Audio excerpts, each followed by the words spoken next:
Hello dear students, তোমাদেরকে বলেছিলাম class 11-এর দর্শন সম্পর্কে একটি ভিডিও দেব। এটি তোমাদের দর্শন বই। যারা মনে করো দর্শন খুব কঠিন একটি সাবজেক্ট, দর্শন পড়ার জন্য অত্যাধিক মেধার প্রয়োজন বা অনেক নাম্বার প্রয়োজন, না এরকম কোনো ব্যাপার না।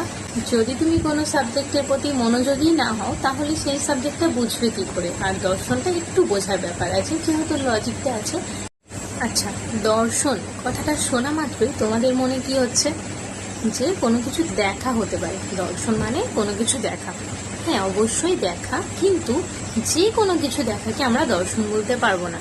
দর্শন মানে সত্য দর্শন বা তথ্য দর্শন। সাপোজ ধরো তুমি রাতের অন্ধকারে রাস্তা দিয়ে যাচ্ছ, দেখেছো একটা দড়ি পড়ে আছে, কিন্তু দড়িটা দেখে তোমার সাপ মনে হচ্ছে। তুমি তাহলে কি দেখেছিলে, দড়ি না সাপ? তুমি কিন্তু দড়ি দেখেছিলে, মনে মনে কল্পনা করেছিলে সেটি সাপ। তাহলে দড়ি দেখে যখন আমরা সাপ মনে করছি, সেটা ঠিক দর্শন নয়, সেটা হচ্ছে ভ্রান্ত দর্শন বা ভুল।